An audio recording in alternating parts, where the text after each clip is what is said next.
Vale, buenos días, soy José. Me está pensando porque otros me conocen con otro nombre.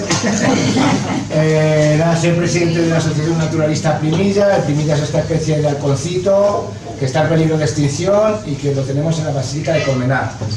La asociación la formamos en el año 2008 y desde entonces, pues bueno, pues nuestras acciones, digamos, van en que haya un mayor conocimiento de la biodiversidad de Colmenar, que para eso va a valer la presentación que vamos a hacer hoy.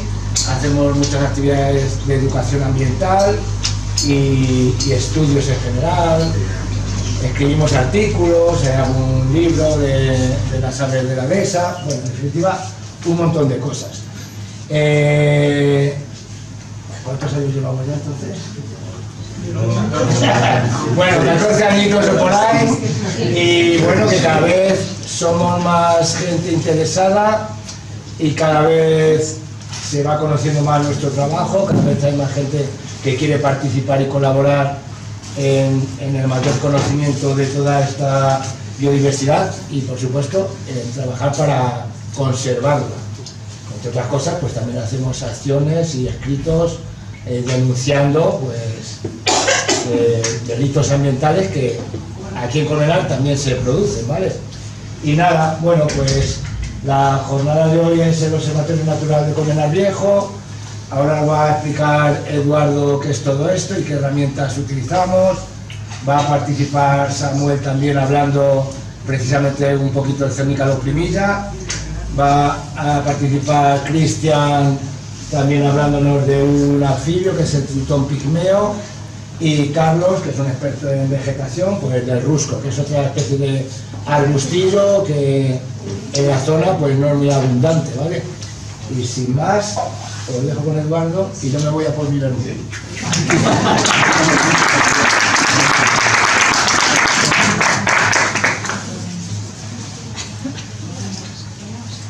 Bueno, Observatorio de Naturaleza. ¿Y qué es esto? A lo mejor algunos nos estamos preguntando. Colmenar Viejo tiene una gran diversidad natural y desde ANAPRI hemos querido de alguna forma durante unos cuantos años ir subiendo observaciones naturales que nos digan un poco qué es lo que tenemos en nuestro territorio. Entonces, hace no mucho tiempo, a finales de enero, Mariano, que es un compañero de aquí de Ganemos Izquierda Unida, pues nos preguntó qué podíamos hacer desde ANAPRI un poco para difundir qué es lo que tenemos por aquí de naturaleza. Yo había asistido a otro observatorio hermano de Hoyo de Manzanares y la idea la tenía clara. Lo que teníamos que hacer es este acto, presentar qué es lo que tenemos a grandes rasgos. O sea, la idea no es aturullar con muchas cifras, o sea, es cifras globales de qué naturaleza tenemos y hablar de unas especies de las que hay en Colmenar Viejo, como ha dicho José Antonio, para un poco conocer más detalles de esas especies. Como es una hora complicada, porque es la una, es el vermú, pues después cada uno que se tome la caña. Si nos preguntáis cualquier cosa, cualquier detallito que podamos ayudaros, y si no, pues siempre está la página de ANAPRI, correo electrónico, teléfono, cualquier duda que se pueda tener. Bueno, así a grandes rasgos, datos importantes. 70.000 o más de 70.000 observaciones naturales y más de 2.000 especies. Las especies son individuales, o sea, un Cernícalo primilla, que es del que va a hablar Samuel, es una especie, el rusco del que va a hablar Carlos es otra especie, pues así más de 2.000 especies, lo cual nos da una idea de la globalidad de la biodiversidad que tenemos en Colmenar Viejo. Después, esas especies están repartidas en familias, que ahora veremos, y un poco todo esto es el trabajo que hemos estado realizando sobre todo desde el 2017. Si os fijáis, pone desde el año 1993, porque desde el año 1993 ya hay observaciones. O sea, esto es una plataforma libre, que cada uno puede entrar y de forma libre acceder a la información. Es un manejo muy sencillo, por eso, entre otras cosas, decidimos utilizarla desde el 2017, 2018, y ya desde el 2093 ha habido gente que ha metido algunas observaciones.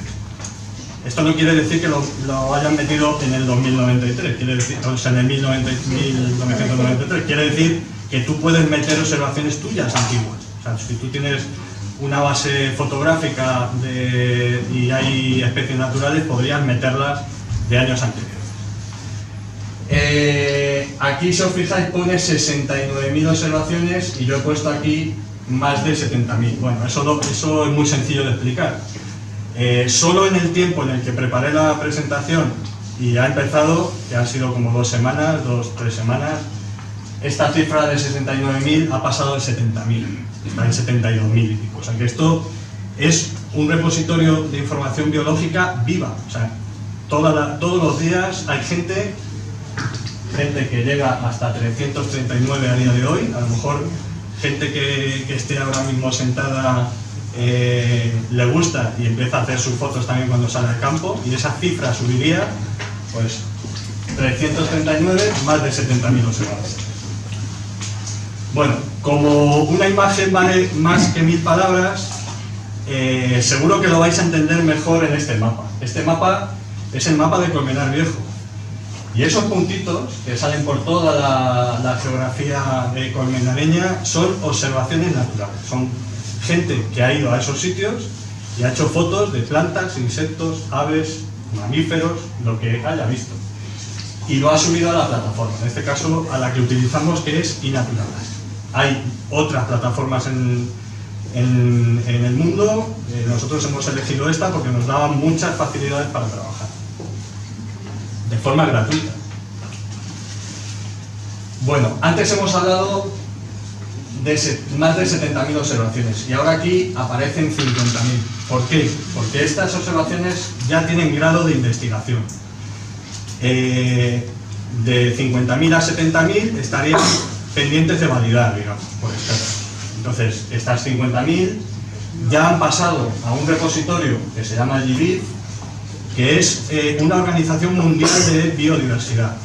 Esta información ya es tratada directamente por científicos. O sea, cuando tú necesitas, como biólogo, saber qué hay en una zona, hablando de especies naturales, tú utilizas herramientas como el GBIF. España es nodo nacional, tiene un nodo nacional del GBIF, o sea que tenemos parte del CSIC trabajando para estandarizar nombres y trabajar con la limpieza de estas bases de datos, que no siempre son exactas, eso también lo digo. O sea, hay ocasiones en las que una especie, por ejemplo un escarabajo, pasa como nivel científico porque ha sido validada y resulta que al año siguiente otro estudio dice que no, es que ese escarabajo, como tiene una antenita que está en vez de hacia arriba hacia un lado, resulta que tiene otro nombre científico. Pues todo eso es una base de datos viva, o sea que ese nombre cambiaría y se actualizarían esas bases de datos. Bueno, aquí muestro un poco la información que puede llegar a dar una observación, por ejemplo, del águila imperial. Si os fijáis, ya te viene el nombre, digamos que común, y el científico, las fotografías que se hayan podido realizar de ese águila, en este caso hay 4 fotografías, o sea que cada observación puede tener más de una fotografía. Si estábamos hablando de 70.000 observaciones, imaginaos la cantidad de fotografías que puede haber en la plataforma, solo de Colmenar. Bueno, 1.200 especies, bajamos casi a la mitad de las más de 2.000, pero ya 1.200 especies, estamos hablando de una cantidad espectacular de especies naturales que tenemos en la zona.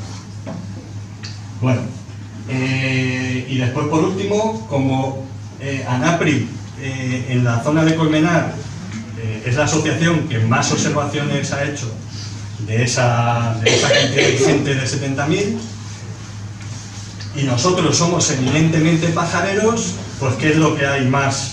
¿Qué hay más observaciones? Pues de aves, lógicamente.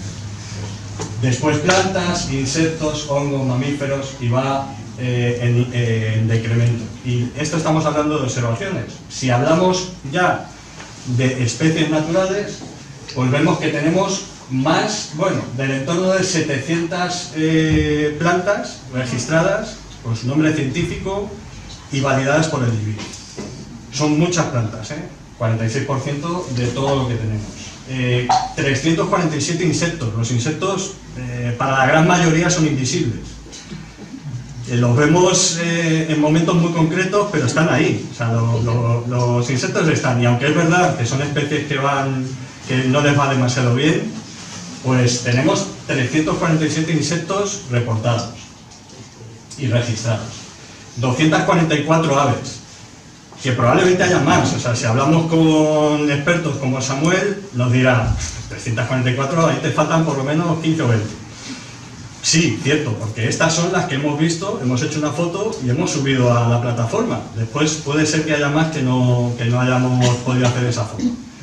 ¿Vale? Pero ya 244 especies de aves, si todos aquí más o menos empezamos a pensar cuántas podemos ver más o menos en nuestro día a día, nos vamos a quedar por debajo de las 10 seguro.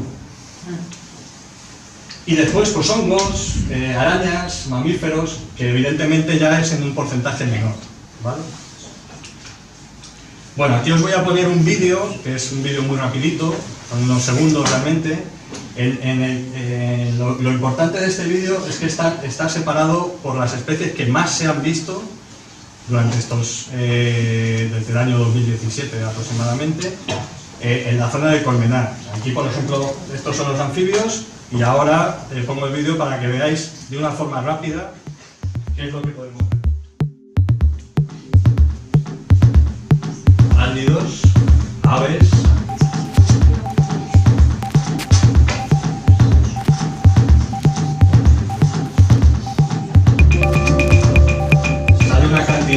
Que está en número pequeño, que es la cantidad de veces que se han subido observaciones de esa especie, o sea, de ese grupo.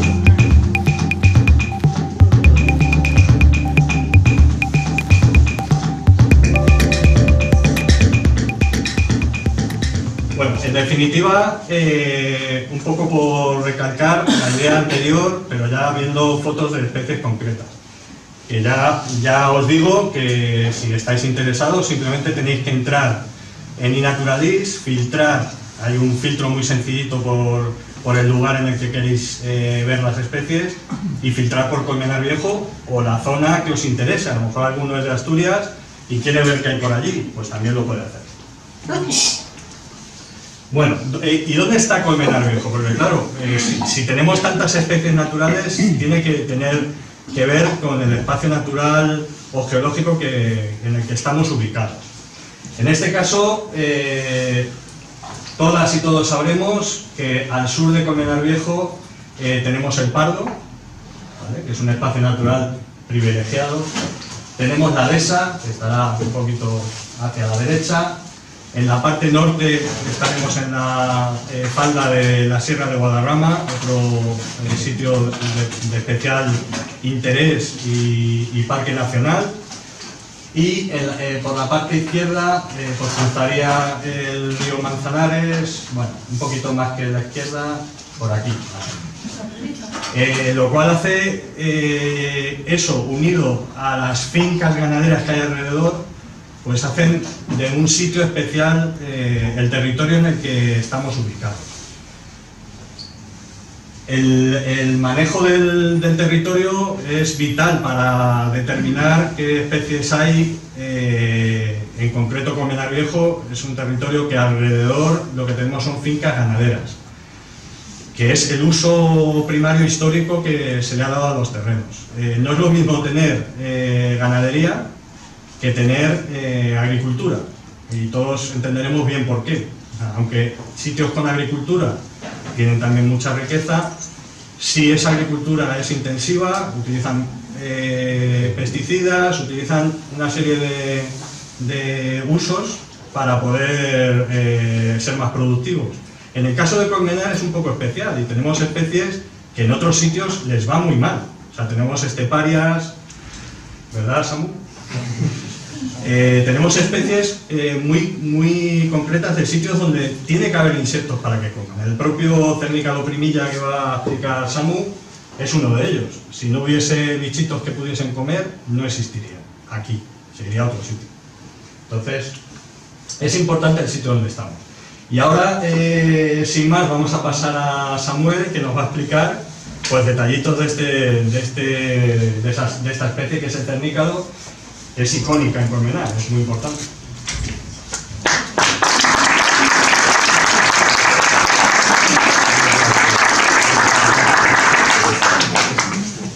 Bueno, pues como le ha adelantado Eduardo, aquí tenemos al cernícalo primilla, que es una especie muy icónica en Colmenar, debido principalmente a que aquí tenemos la única colonia de cernícalo primilla que podemos encontrar en toda el área de la Sierra de Madrid. Y bueno, creo que todos lo sabréis, pero la colonia además está en el campanario de la iglesia, que es pues, el monumento más icónico también de Colmenar. El cernícalo primilla es una ave rapaz de pequeño tamaño, tiene una envergadura de entre 60 y 70 centímetros. Bueno, la envergadura sabéis que es la longitud que hay que medimos de una punta del ala a la otra, con las alas abiertas, y eso lo convierte pues, en la segunda rapaz más pequeña que podemos ver en España. La única más pequeña es el esmerejón. Es un ave que se alimenta principalmente de invertebrados de gran tamaño, artrópodos sobre todo, pueden ser saltamontes, escolopendras, pero también de lagartijas y de pequeños roedores. Por eso, como también ha adelantado Eduardo, es un ave que depende en gran medida de hábitats derivados de la agricultura y la ganadería. Es una especie que también se considera como especie esteparia, y aquí en la península ibérica pues de manera natural no tenemos estepas. Entonces, este tipo de hábitats que vienen de la alimentación del ganado, que dejan un herbazal con gran variedad de plantas, y eso también genera una gran diversidad de insectos, pues atrae a muchas aves, como por ejemplo el cernícalo. Para cuando vayamos por el campo, ¿cómo podemos distinguir un cernícalo primilla? Pues lo primero es saber que estamos viendo un cernícalo, y eso pues es relativamente sencillo. Es cuestión de ver una ave rapaz muy pequeña, con el dorso rojizo, mejor dicho, y que a menudo cuando está volando hace una cosa muy curiosa que se le denomina cernirse, y que quiere decir que hace un vuelo en el que se queda completamente estático para observar a las presas que tiene abajo. Lo segundo, ¿qué es? ¿Un macho o una hembra? Pues aquí tenemos a los dos. La de arriba sería una hembra y el de abajo un macho. Muy fácil de distinguir porque tiene la cabeza gris, no tiene apenas moteado en la que es la zona del dorso, y el pecho también lo tiene un color bastante uniforme, y sin embargo la hembra pues es completamente parda, muy rayadita por la espalda y por el pecho también. Y por último, ¿cómo lo distinguimos de un cernícalo vulgar, que es la otra especie que tenemos aquí?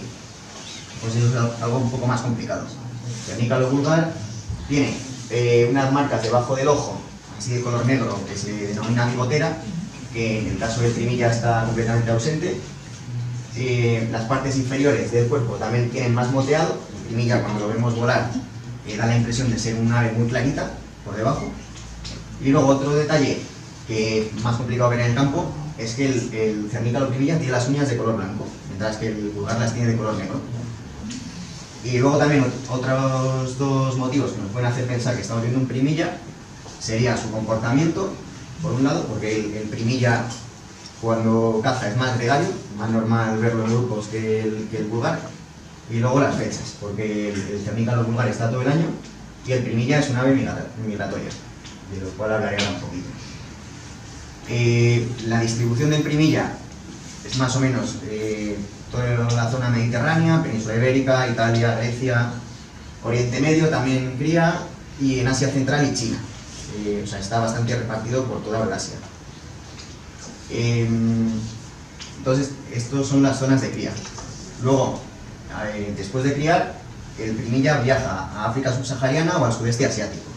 Las poblaciones que tenemos aquí en la península viajan a África, a través del estrecho de Gibraltar, principalmente. Y luego, cuando regresan otra vez, vuelven hacia febrero o marzo, son de las primeras aves en llegar, mucho antes que, por ejemplo, pues, los abejarucos o el autillo. Y aquí en particular, en Colmenar, normalmente los vemos a partir de la segunda quincena de febrero. Y bueno, pues para acabar, la colonia que tenemos aquí en la basílica fluctúa más o menos de un año a otro pues en torno a las 10-12 parejas últimamente. Por ejemplo, en el año 2009 hubo un máximo con 24 parejas y pues es de gran importancia, como ya he dicho, es la única colonia en el entorno de la sierra. Las otras de la Comunidad de Madrid se encuentran en municipios del sur, Getafe, Aranjuez y esa zona. Y en total estaríamos hablando de que en la Comunidad de Madrid hay unas 300 parejas de Becernica lopinilla. Esto, si hablamos de una escala un poco más grande, se traduce que en la península tenemos un total de 12.000 parejas más o menos, es una estimación, que hace 50-60 años pues era 6 o 7 veces más de lo que tenemos ahora. Vemos que ha habido un declive muy grande. Y creo que merece la pena pues hablar un poco de estas cifras, pues en estos tiempos en los que ahora mismo desde ciertos sectores de la política se está instigando a la gente a protestar contra las medidas agroambientales de la Unión Europea, que han sido precisamente lo único que ha frenado el declive de estas aves. Y eso es todo. Muchas gracias.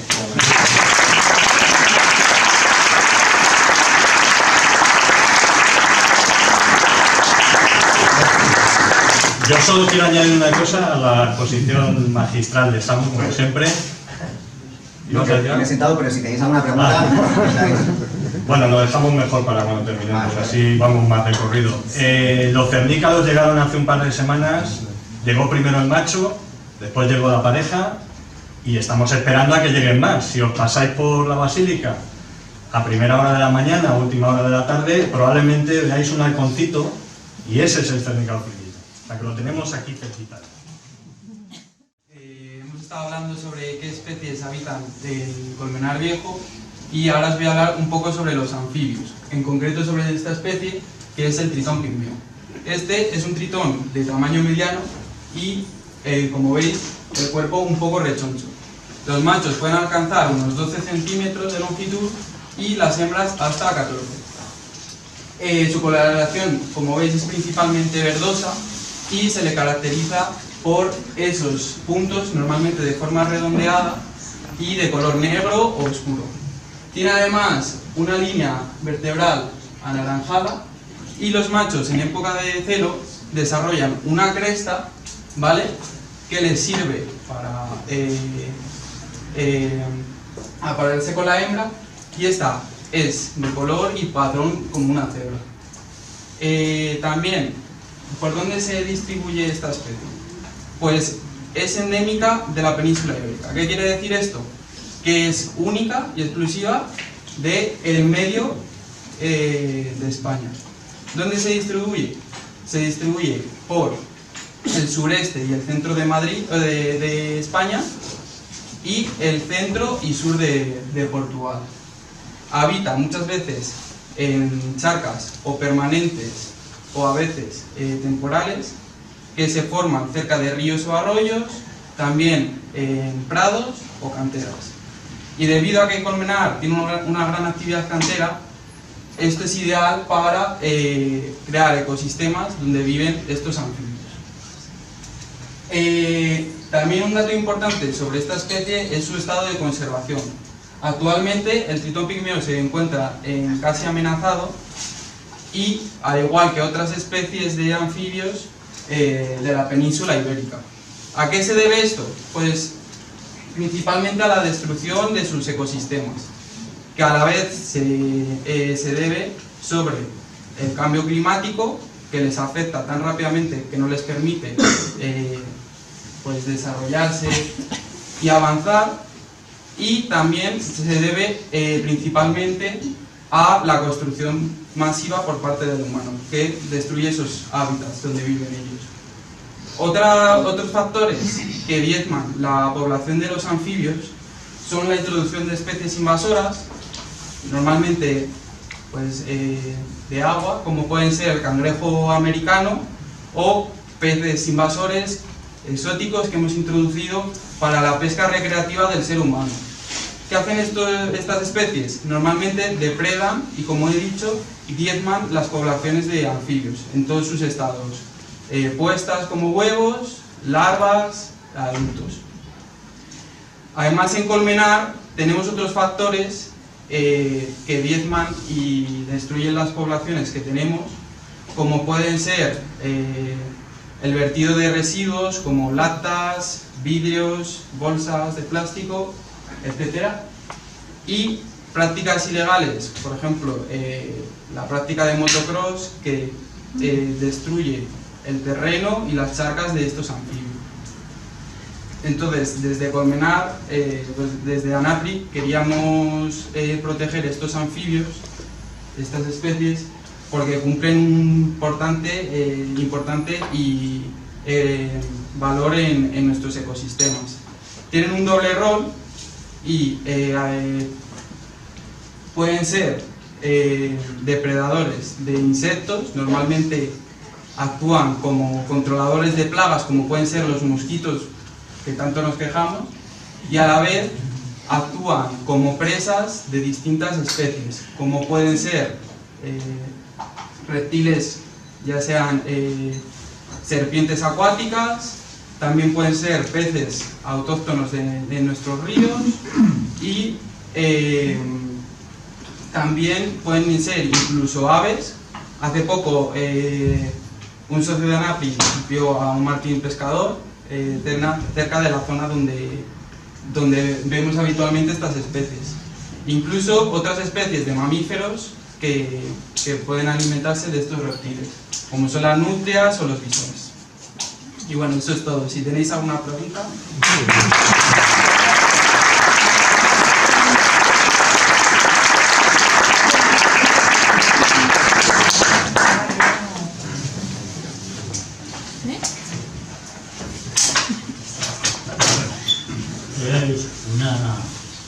Me llevé una sorpresa cuando me dijeron que habían encontrado el luz en la esa, porque yo tengo catalogada unas 250 especies y nunca la había visto.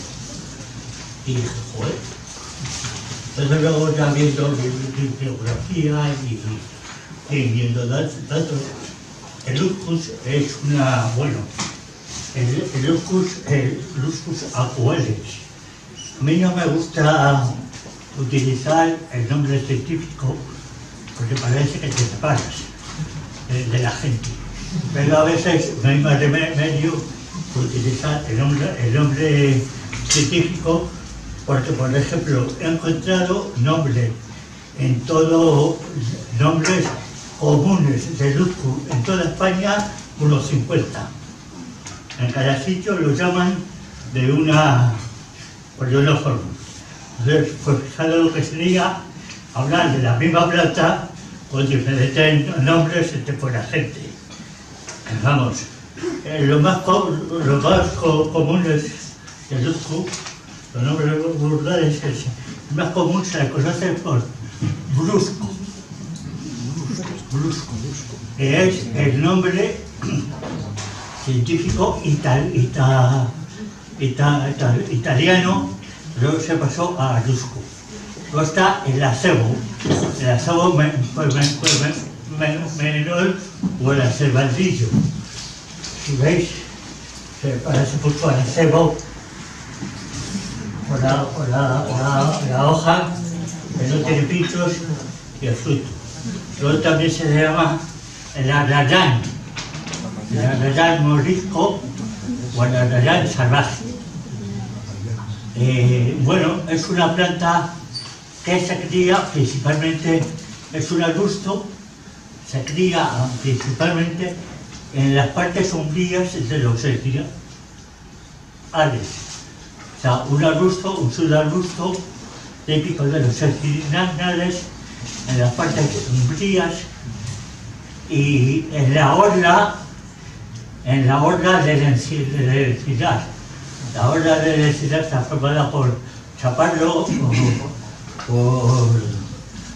por chaparro, el negro. Luego hay otras plantas, depende del suelo, como la frondosa y el canto, todos esos. y entre ellos está el Luscu, o sea, que será en las zonas umbrías, también será la Valreserva, también será esto rico, y la lluvia pues el clima. Se cría ahí y en grietas. De ahí que aunque la dehesa no es un encinar, que es, bueno, es un pastizal hecho por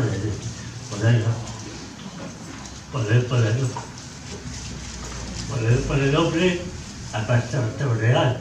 Vegetación natural no es. Porque si fuera nada,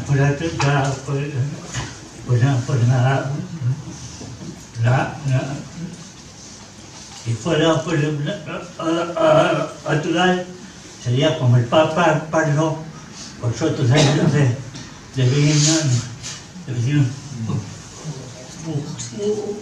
huelgas que cubrirían toda del parlo, eso también llegaría hasta el hombre, hasta Miraflores de la Sierra, vamos, hasta una altura de 1250 metros. Había habido que talarle para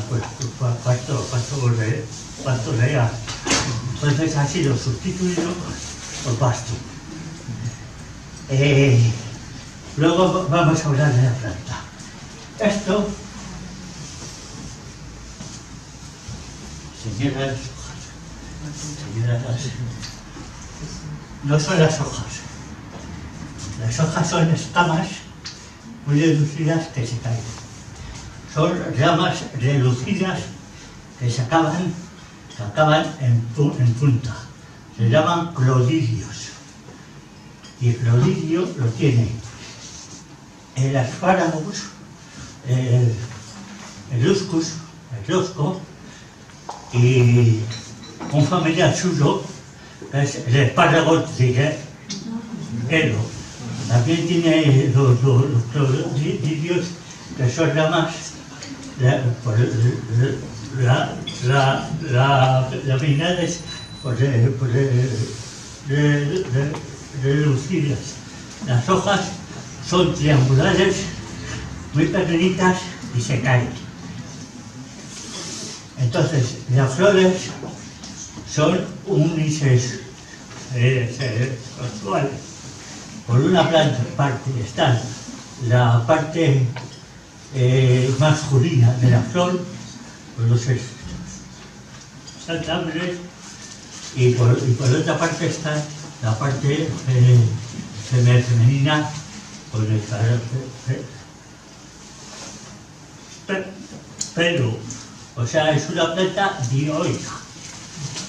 En la flor, en la mayoría de las flores, la parte masculina y la parte femenina están en el mismo proceso. En esta no. A la piel de la planta, o sea que la piel de la planta tiene o flor masculina o flor femenina. A la piel de la planta. Se llaman plantas dioicas. La planta tiene seis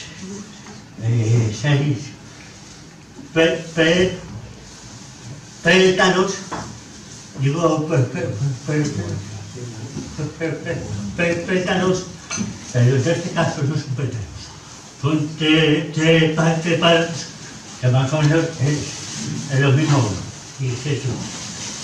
Entonces son de color verde, amarillento, con unas estrías rojizas. Y luego el fruto es, ya lo veis, una bolita roja parecida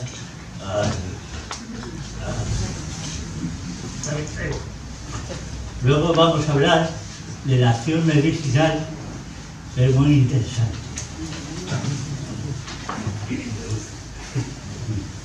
Bueno, pues es principalmente es que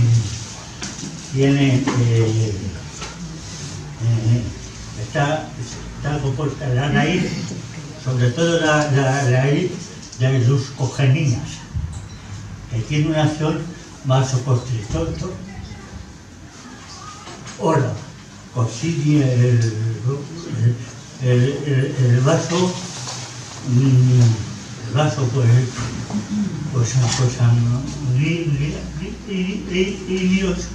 dificulta la permeabilidad y le tonifica. Por eso se emplea en ciegas para curar las varices, las piernas y sobre todo las lavativitivas se emplea para las hemorroides. De hecho, en la farmacia hay una pomada que se llama Lusculus que alivia el picor. También se toma en forma de tisana 6 veces al día. Se ha empleado. Esto es que el extracto de la raíz se ha comprobado que efectivamente produce esa acción vasoconstrictor que evita la permeabilidad. Luego se ha usado mucho por la cultura tradicional, pero la cultura tradicional no hay nadie científico porque hay que experimentarlo. Con el extracto sí se ha experimentado. Bueno, se ha utilizado como cicatrizante, aquí lo pongo, pero bueno, se me acaba el tiempo y no. Soy yo el pesado que se acaba el tiempo. Entonces, bueno, solamente quería acabar con un refrán que se habla en Murcia para el... en Italia los brotes se llaman fungitipo y se emplea como aquí se emplean los espárragos igual. Se comen, que son muy amargos. Y para acabar, voy a acabar con un dicho que se dice en Murcia. Al brusco para todo le busco.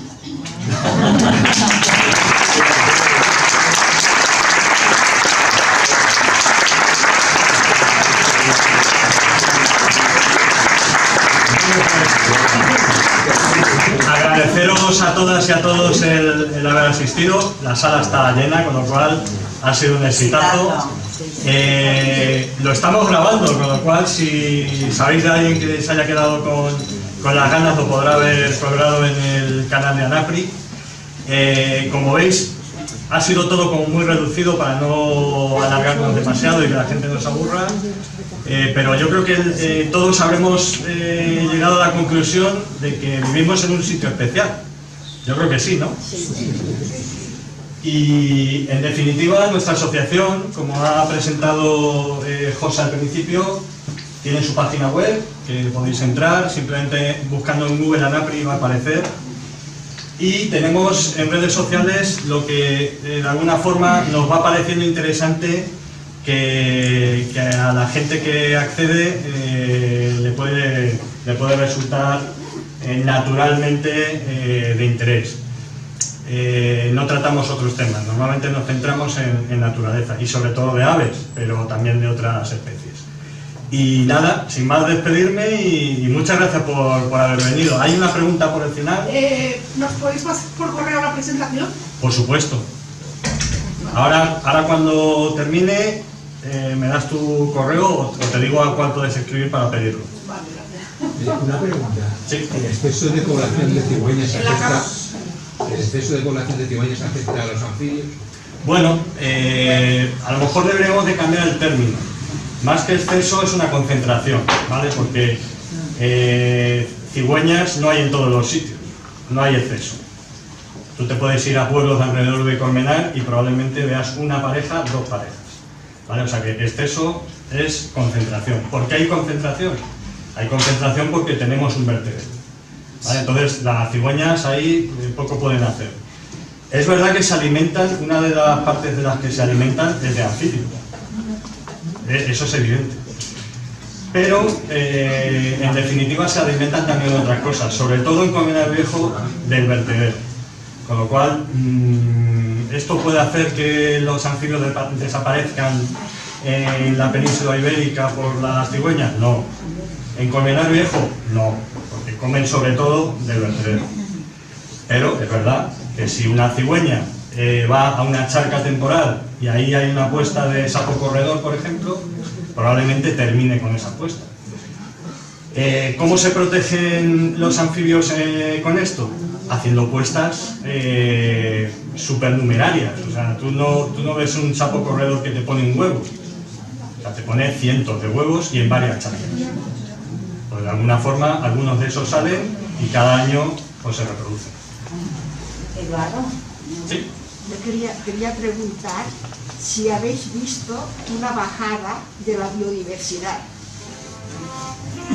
No hacemos realmente estudios, no nos llega para tanto el tema. O sea, no hacemos estudios de declive de especies, para eso pues hay grandes expertos que sí lo hacen. A lo mejor de alguna especie...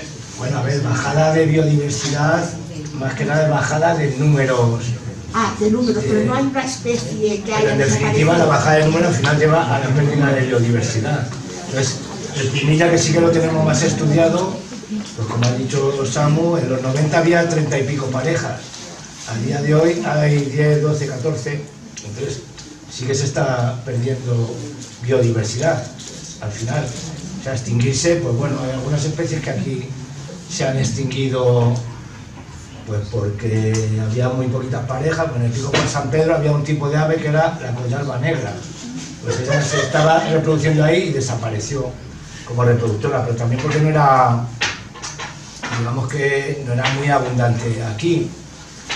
Estudiar los factores que hacen que una especie desaparezca es complicado y suele ser con mucho tiempo de estudios. Entonces, bueno, que se está perdiendo biodiversidad está claro, porque se pone muchas veces el ejemplo de cuando te vas de vacaciones con tu coche. Hace 40 años tenías el frontal del coche lleno de bichitos muertos y ahora no hay. Entonces, eso es algo muy visual de que efectivamente hay menos bichos en general, pero bueno, que hay que estudiarlo mucho. Hay pérdida de biodiversidad, vamos a la 6ª extinción masiva y está más que estudiado y como no estamos poniendo los medios que hay que poner, pues nos vamos al carajo sí o sí. Esto es muy positivo. Quiero decir que muy positivo no es. Pero es verdad que es una realidad. No, nosotros en ANAPI no llegamos a hacer ese tipo de estudios, quitando alguna especie concreta que sí hacemos censos y demás. Ya lo otro, para eso están los científicos y a lo mejor las asociaciones más grandes que sí tienen medios para hacer eso. Sí. Una pregunta, ayer es que estaba con un ciclista que se mueve alrededor, parece ser que se ha encontrado varias veces a grupos de tíos como parecía como uniformados casi, de Guardia Civil, o sea, de ese color, pero que es como una asociación o de cazadores o de caza o tal, y tienen como pajaritos en jaulitas. Que nos deben estar entrando para algo de reclamo o algo así, ¿sabéis algo? Bueno, a ver, no conozco mucho el tema, pero es verdad que existen asociaciones de fringílidos que ahora mismo no pueden cazarlos porque está prohibido. No, pero que sí los tienen. La asociación ponen en el chaleco, claro, o chaqueta que lleven, pone Colmenar Viejo. Sí, en Colmenar de hecho se celebraba, no sé si se sigue celebrando, unas competiciones de fringílidos, que es, llevan a sus aves, que pueden ser jilgueros, lo que sea que corresponda que tengan, lo llevan en jaulitas pequeñas, lo ponen en el campo, cantan y bueno, pues la postura, el canto, eso de alguna forma saca al ganador. A ver, no sé, yo tampoco quiero opinar demasiado al respecto. No sé si... Sí, bueno, son asociaciones, es una categoría de caza, es el silvestrismo. Las que antes se podían cazar, se utilizaban esas jaulitas en el campo para atraer a los que están alrededor de su especie, capturarlos y tenerlos en jaula. Luego, como siempre, estas cosas cuando no se vigilan mucho, porque el interés del silvestrismo es el macho que canta muy bien. Si son hembras o el macho jovencito van a la cazuela, iban a la cazuela. Entonces, si eso no estaba muy bien vigilado, que suele ser la norma, pues había mucha caza ilegal. Hay concursos de canto, hay una manera legal de tener esas especies en jaula, está regulado, y está permitido el sacarlos en jaulitas al campo a que canten y entrenen. Está permitido. Yo he llamado alguna vez aquí a la policía porque he visto eso, pensando que era para cazar, y bueno, pues me dijeron que no, que es que van, ejercitan el canto, no sé qué, no sé cuánto. Yo luego me quedan vigilando y he visto que no han cazado. Con unos y les pregunté, porque estaba corriendo, y entonces les dije, pero ¿qué haces aquí? ¿Por qué tenéis aquí al...? Dijo, para que aprenda a cantar. Sí, bueno, que son estas cosas de silvestrismo que te digo. Claro, pero dice que aprende esto o atrae a otros, claro, es que no estás diciendo otra cosa. No es bueno, aprende, a ver, Bueno. cuando el pajarito canta, pues vienen más pajaritos de su especie y se posarán al lado y cantarán, con lo cual tomarán notas y aprenderán algo. Pero... ¿Alguien más tiene alguna pregunta? Lo digo para ir cerrando ya y ya nos tomamos una cerveza y preguntad lo que queráis ya de petit comité. ¿Ya está? Pues gracias a todos.